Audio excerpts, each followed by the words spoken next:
Andrew Romanella. When you play Battle in Mario Kart and you don't turn off any of the items, there are bananas everywhere. I mean, it's like you're losing your balloons because you're slipping on bananas left and right. Bananas everywhere. What's going on, everybody? Welcome into another edition of The Rome Show here on 12ouncesports.com. We broadcast live on YouTube, on X, on Roku TV, and Amazon TV. I'm your host, Andrew Romanella. I am joined early today on this Tuesday by our Tuesday co-host, the one Rocky Romanella. It's a Hockey with Rocky Tuesday, and we're getting to it early for the people. Before we get into any of that, we remind you that you got to get us on the social media. It's the Rome Show 1, Instagram, Facebook, X, TikTok, all the social medias, the mothership, 12OZ Sports. It's the number 12OZSports.com. Go to the YouTube channel and you can comment live, or go to the X and you can also comment live and you can let us know your thoughts. Without further ado, we're going to get right into this thing because we know he has a busy schedule on this Tuesday. It is Hockey with Rocky. Now, oh, there we go. Inside the glass, Hockey with Rocky. What is up, ladies and gentlemen? I am President Donald Trump, and I cannot wait to watch USA Hockey smoke the 51st state on Thursday. Oh, man, we're only 4 minutes into this thing. Sorry, everyone. Had to bring the heat.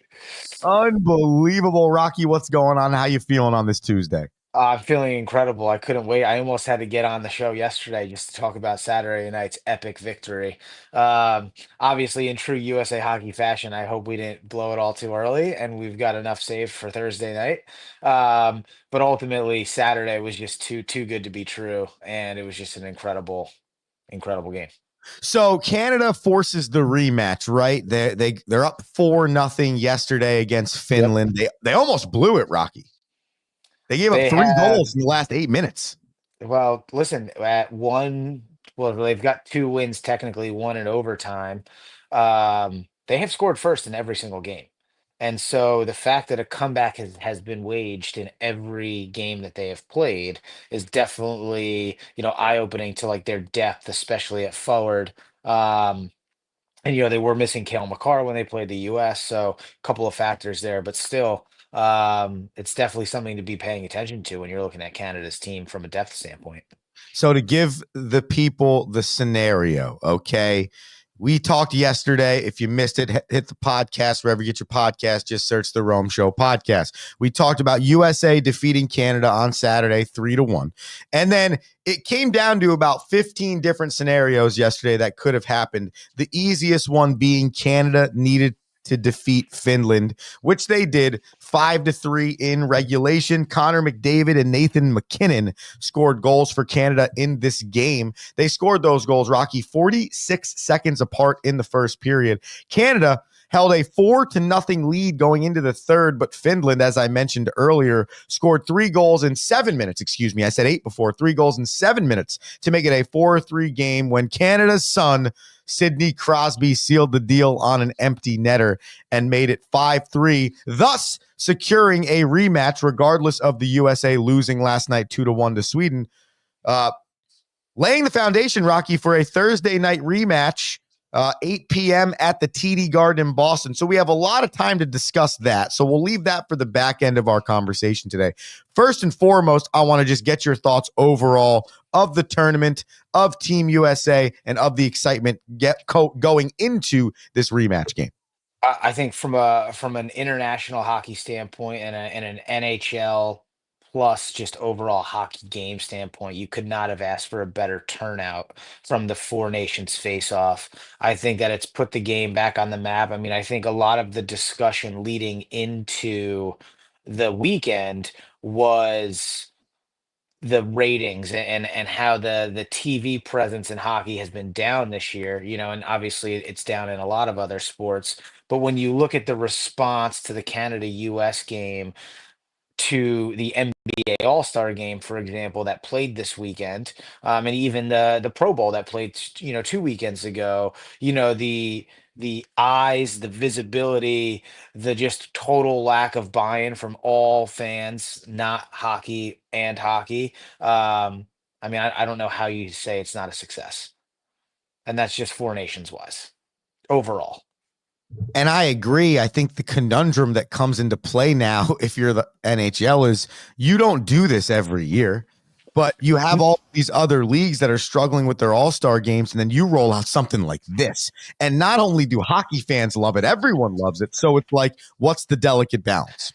The delicate balance is they announced earlier in the tournament that the World Cup of Hockey will be played again, and so next year will be the Olympics in Italy. So you'll play in the Olympics. And And by the NHLers are way, allowed in that again, right? yes. By the way, make no mistake. Make no mistake. If you are not paying attention to this tournament in reference to next year's Olympic Games, you are crazy. But there are players on every single one of these teams that will not make the Olympic roster next year because of what happened over the last 10 days. And there are people that will have a better chance of making the team because of what happened in the last 10 days. US specifically, you're already talking about it based on injuries like Tage Thompson, Cole Caulfield. I mean, you've got Tom Wilson for Canada, who has more goals than Crosby and McDavid on the year, is not on Team Canada's roster. And when you saw the element of physicality the U.S. brought to their face, how is Tom Wilson not on Canada's roster going into Sure. the Olympics next year? So Yeah. if you don't think the Olympics are playing, you're crazy. So the Olympics are going to happen every 2 years. You'll get the World Cup of Hockey. So it'll be Olympics, 2 years later, World Cup of Hockey, 2 years later, Olympics, 2 years later, World Cup of Hockey. And that's how it's going to go. And then the NHL will revert back. My guess is to the standard All Star weekend and break. So is this essentially then a one-time thing, or really the World Cup of Hockey is essentially this, just with more teams in play? This is I've always been under the impression that this is a one-time thing. Like this Okay. is an NHL run tournament. No play. If you were not in the NHL, you could You not couldn't play. play. Yeah. So, for Okay. example, Finland, there's only 11 NHL defensemen who are from Finland. 3 or 4 of them were injured, and so every single NHL defenseman pretty much touched this roster except for one who's not there. Who's not there. So whereas in the Olympics, you can bring guys that are playing in the Swedish Elite League, they're playing in the Sure. Finnish Elite League, they're playing in other pro It doesn't leagues. matter where they are. If they're from your country, they Correct. can play on your team. Correct. And so I do think that this is a one-time thing. There might be a future rendition. It might be, listen, it might be the way you do the All-Star game down the road, but I really don't know if that's going to be the case. What would Rocky Romanella do? Um, I, I don't necessarily know. I don't necessarily know how I feel about. Like this has been a great experiment, but with the level of physicality that you play for it to not be for an Olympic gold is a lot at risk. Like Matthew Kachuk is going to do everything to play in Thursday night's championship game, and he may very well be out for the remainder of the regular season for the Panthers and not come back until the playoffs. Now, the last time you saw something like that, you saw Steve Yzerman, who plays in the gold medal game for Canada with pretty much a broken knee, we'll call it.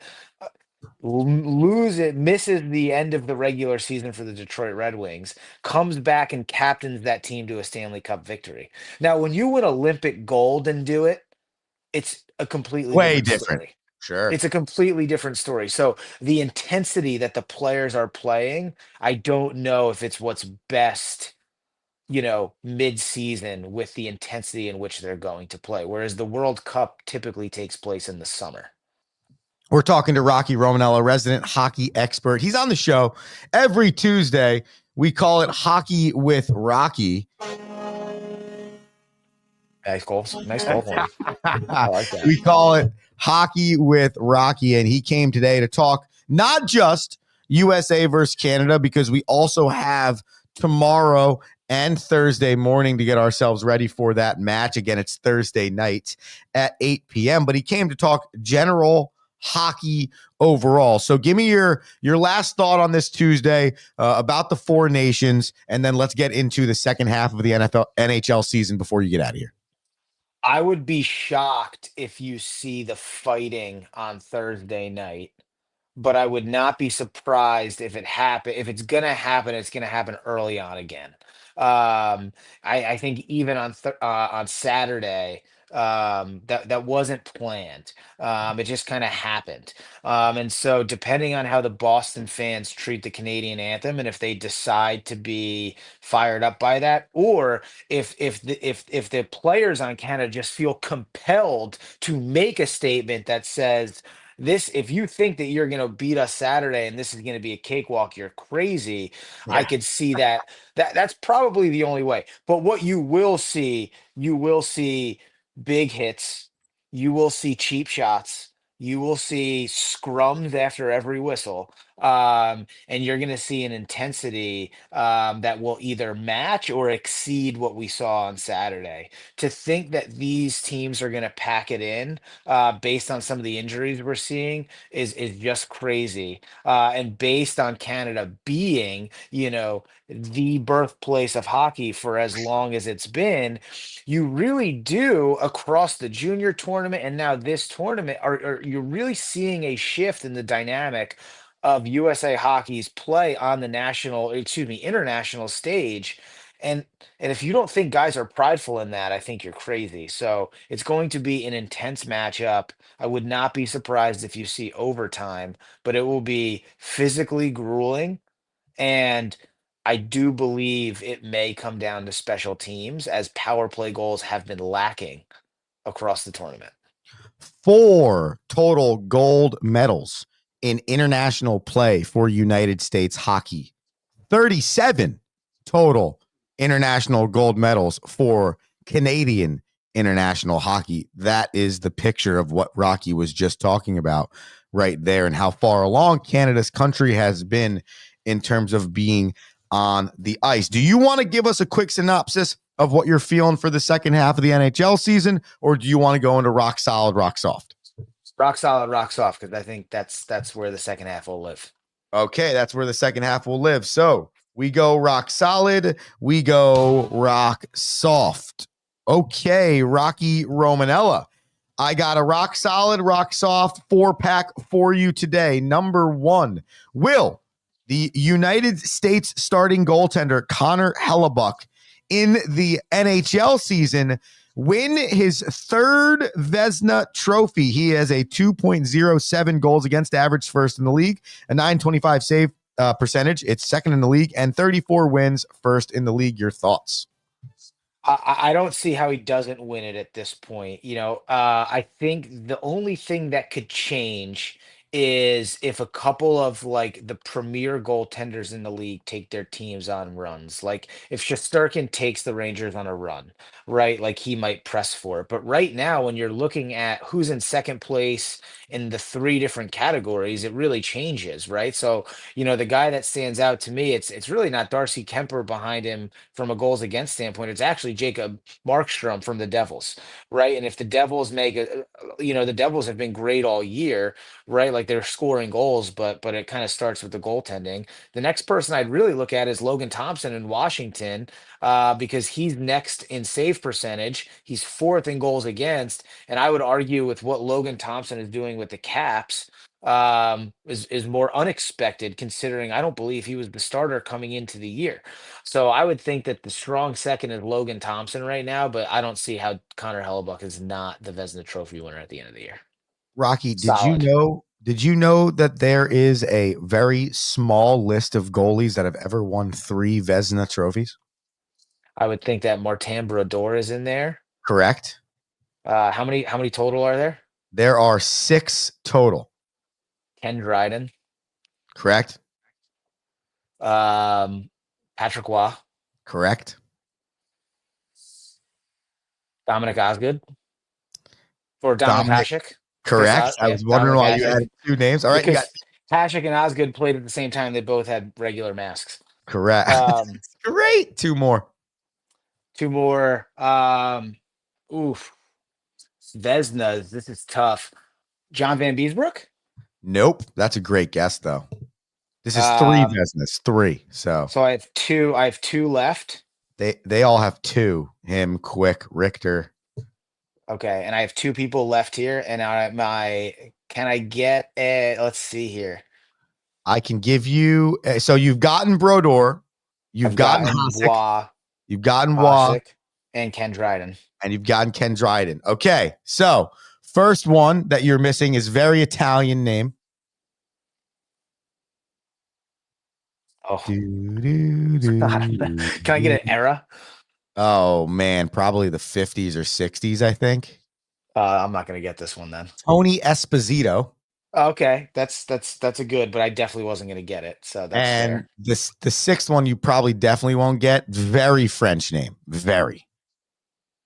Um, he's I don't even definitely know. I Canadian. didn't even know this guy was a goalie, so it's got to be like 1900s. What was that like? It's not Jean Beliveau, but that's No, just like such a French great, name. But great because I know guess. he's not a goalie. His name is Jacques Plante. Oh, Jacques Plante. Yeah, yeah, Sure, yeah. yeah, him, Yeah. Jacques He Plante. came before Ken Dryden. Yeah, for Okay, sure. there you go. So that's your six three-time Vezina Trophy winners, and Connor Hellebuck. If he wins his third this year, we'll join that list. That's a pretty I elite tell you list. what, I'm still happy with my first four That was and how impressive. quickly that happened. That was impressive. The only two I got last night were Patrick Waugh and Martin Brodeur, but that would make sense that those would be the only two that I got. Okay, we continue on. Rocky. Leon Draisaitl leads the league in goals with 40. The next closest player has 33. Then there are three at 31. Rock solid, rock soft. He is your goal scoring champion at the end of the year. Yeah, I think that I'm rock solid on that. I mean, I mean, William Nylander has the power. But like Austin Matthews, Mitch Marner, they're gonna score goals for Toronto too. I just don't think Sam Reinhart has it in him to catch him. Shifley again having another great season for Winnipeg, but I mean, it's a 9 goal difference with, It's a you lot. know, 20 to 20, 25 games left in the season. I just don't know if anyone's going to catch it. And the guys that you would think could catch him are not even in the top 10 right now. Right. So McDavid would have to go on an absolute tear. Crosby would have to go on a tear. I mean, Kucherov would have to go on a tear. I mean, there's just, there's guys that are there from a point standpoint. Like Eichel would have to go on a tear, but they're not there right now, so I don't see how someone catches Drysaitel.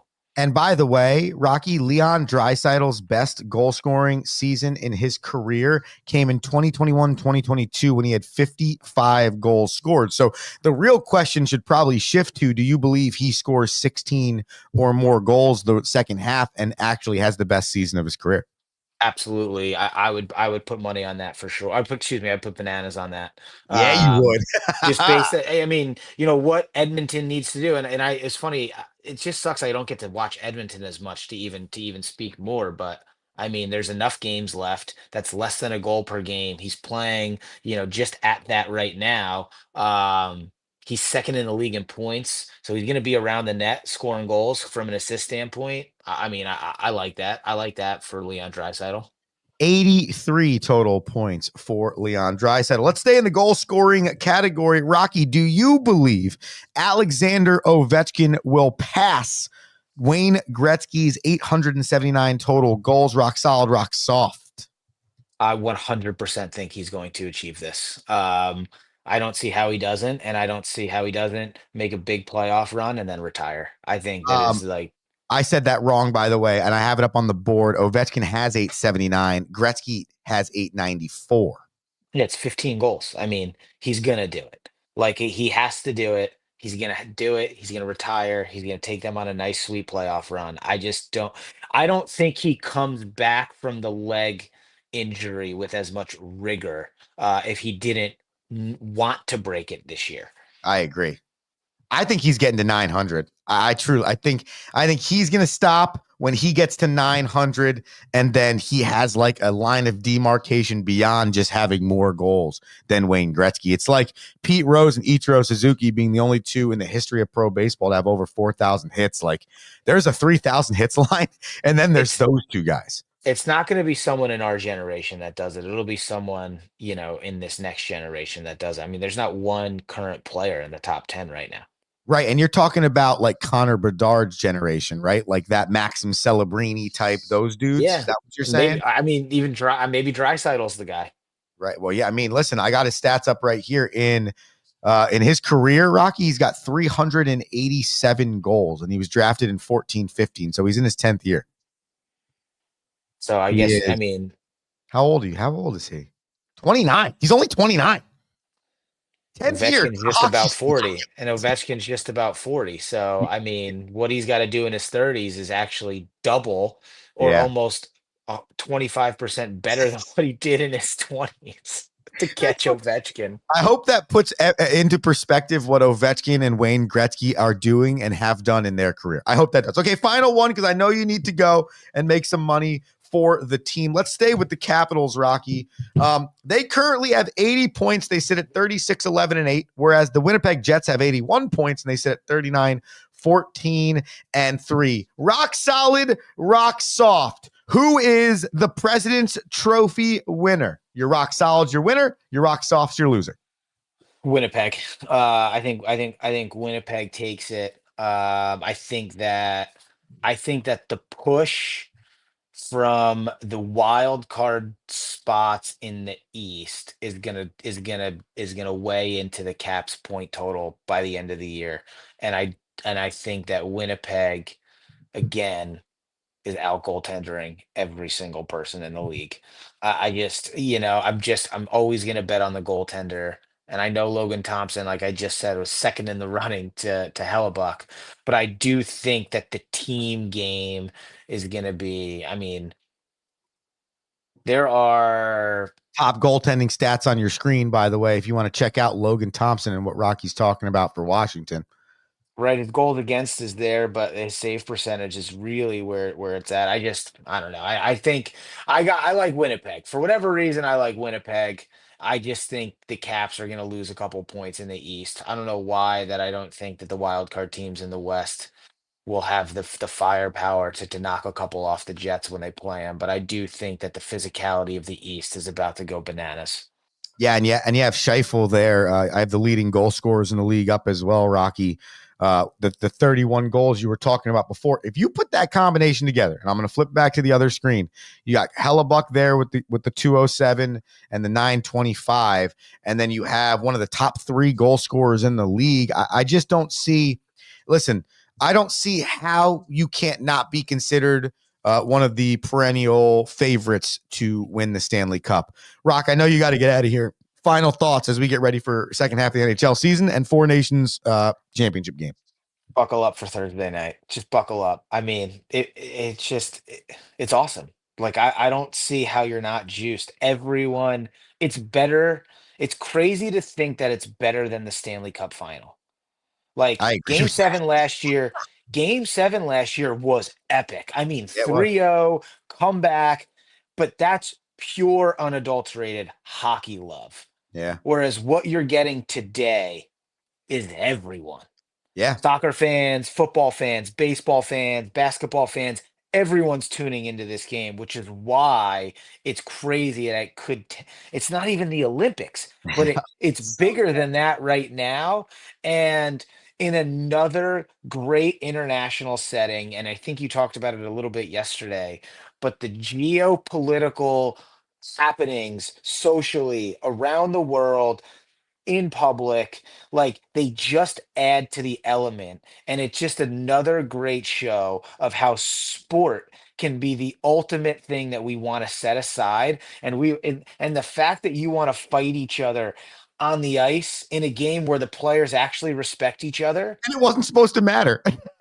and it's not supposed to matter, and you truly are playing for pride. I don't know if there could be a greater show of diplomacy as well as exhibition from a sporting standpoint that not one person can't get behind and respect, and that's why I think it's so awesome. I couldn't agree more. I personally think that every like 10 years, we should run this thing back. Like it's 2025. In 2035, we run the Four Nations back. And it's just a once a decade thing. And in between every 5 to 10 year run of the National Hockey League, you take a break from their all-star game and you put the Four Nations Cup on. Then the next year's the Olympics. The next year's you get back to World Cup hockey, whatever you want to do. But I don't see how you don't try and bring this thing back. And I think that Sweden and Finland, if you were to bring this thing back next year, would come back with vengeance and find themselves into the championship game, because they held their own in a lot of ways to prove that they aren't just a rollover nation or two when it comes to this thing. Sweden underperformed. I couldn't agree more, because I think they were better than Finland in some areas, and they did not play very well. Sweden lost to Canada in the first period of the first game. They gave up the game versus Finland, and they let Finland dictate the game. And they played good last night versus a very, very fractured US team, who, by the way, hit 5 posts and were just absolutely peppering the goaltender last night. And didn't play two of their better players. And how about Chris Kreider getting the goal, on his first shift? Yeah, Kreider scored in first shift. Yeah, he should. I would argue he'll probably be healthy again unless the other guys can't come back. Yeah, And interesting, no Zibanejad in that game. Yep. JT Miller's had a really good showing. And it's not just because he's a devil. I enjoy watching Jack Hughes in this setting. It's like he's an Energizer bunny for that team that has a lot of fast guys to begin with. Jack looked good last night. We needed him to score, though. Yeah, I hear you. I couldn't agree more. I thought Jack looked really Jack reminded me of Patrick Kane a little bit last night. I definitely see that comparison. It's just like everywhere, almost controlling the puck. Yeah. Especially when he was doing the high cycle in the offensive zone. I saw a lot of Kane there. I know the whole game plays that way, but we're going to need Jack to score. We had good depth scoring versus Canada. That was our difference maker, but we're going to need to spread that scoring out again on Thursday for us to get a W. I couldn't agree more. Rocky, this has been a phenomenal time, a full Tuesday show. How did we get so lucky? I know. You're lucky there's a snowstorm and it's delaying my travels. So. All right. Yeah. All right. Let's go for snowstorms next Tuesday, huh, people? No, I'm just kidding. Maybe you join us on Friday after the Nations Cup ends. Might have to. I think that's something that we can do. That is Rocky Romanella, everybody, resident hockey expert. We have him on every Tuesday here on the Rome Show, and it's always a blast. All right, listen, we used up all of our time with Rocky, as the plan was, by the way. If you were wondering, there is no basketball tonight. There's no hockey tonight. As we mentioned, the Four Nations returns on Thursday. So it's really a stagnant night in sports. So instead of giving you my bananas, which, by the way, I went 2-1 last night because I had USA money line and I had Canada money line, but I took USA Finland over 5.5 and it only totaled 3 points. So we're going to go on a all-star break ourselves tonight and not pick any games because there's really nothing to pick. All right. And we will return on Wednesday, getting you ready for the NBA season. So what we got on docket for tomorrow, starting at 7 a.m., you need to tune in because MLB spring training is popping off. Juan Soto believes the Mets are the team to beat. Mike Trout is making a move to right field to hopefully help his health. And we got to go around the league and see what teams are looking good in early spring training and what teams maybe did not have the most appropriate offseason. Plus, we have been mentioning some of the NBA stuff over the last 5 to 6 days. We've talked All-Star break. We've talked change to the All-Star game. Tomorrow, we could talk a little bit of basketball because there are 5 or 6 teams that for the 2 to 3 weeks prior to the All-Star break, positioned themselves to be in a really good place in the second half of the season. And I want to take a look at those teams, one being the Lakers, who traded for Luka Doncic to not only help their current, but help their next 10-year future as well. So there is so much to do, regardless of how many games are or are not on this evening. So you got to tune back in tomorrow morning at 7 a.m. for the Rome Show on 12OZ Sports, Amazon, Roku, X, you know the deal. Follow us on social media. We'll be back tomorrow. Andrew Romanella, Rocky, thank you for joining us today. And like I say every single day, have an electric day. Peace. Thank you for listening.